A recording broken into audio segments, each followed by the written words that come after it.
Okay, well, I'm sure you're all familiar with combo boxes and using them to select options.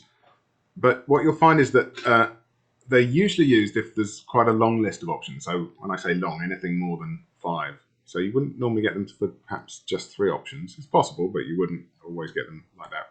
If it's a short list, then quite often people use what are called radio buttons, which are considered a bit more user friendly because you don't have to drop down a thing and select something. So they're called radio buttons because they're like the buttons on an old radio in which only one can be selected at a time. So if you press one, all the other ones pop up. I'm sure nobody's familiar with those types of radios anymore, although you can get them as retro items. So once again, we're going to use a special variable bound to all the radio buttons. And since there's usually several radio buttons, and we want to know which one of those several there are, we use an integer variable, so we'll be able to tell whether it's 1, 2, 3, or 4. And the buttons are controlled by this integer variable. So if one button is selected, if we say that this IntVar is set to 2, then all the other buttons are deselected.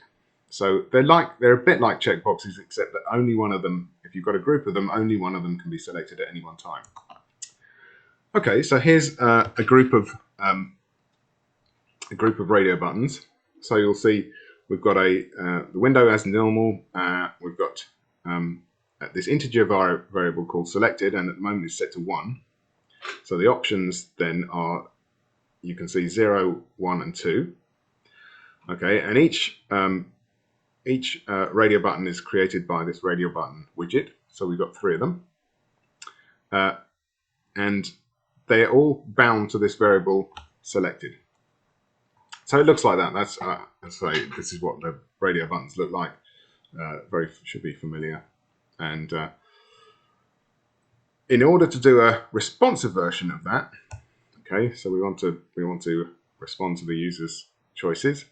Again, we'll put a button in that says "click me," and when that's clicked, it'll have a function, and that will then decide which option is selected. So it finds out which is selected by looking at this variable, this IntVar selected.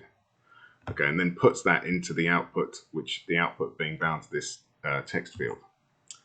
So note that we've now put the button in row 2. Oh yes, just to mention that the grid we've only ever had things in the first row. Now we've got a row 2. So the radio buttons go in row 0. The button and the text field go in row 1, which is obviously the second row because the numbering starts from 0. And this text field is going to span 2 columns. So we can say these are a couple of options for the grid. So it looks like this.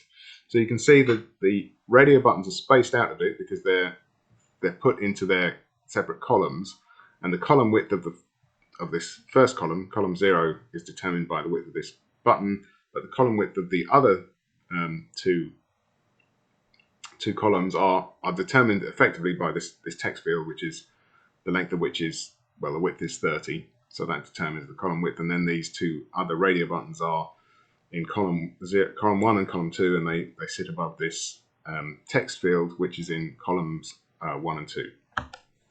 Okay, and so let's just run that as an example.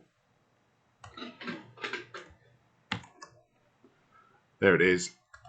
When we click, it finds out what option is selected and writes that into the text field. Okay. And a couple of things to mention here.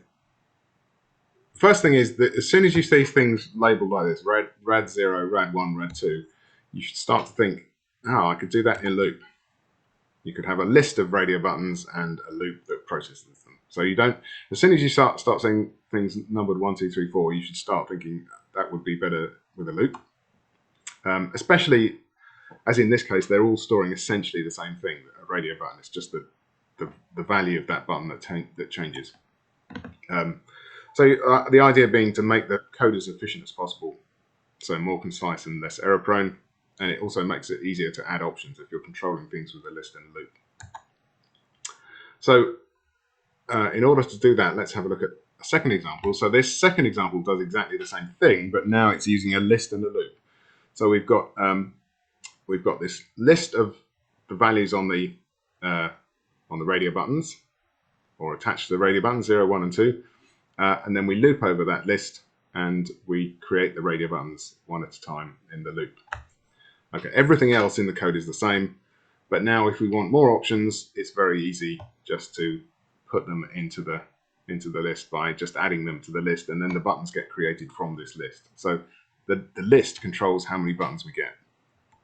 Okay, so that's all the widgets. What we're going to do now, I'm going to finish this video, and then we'll look at actually applying this to create a simple app that allows the users to decide on what pizza they want.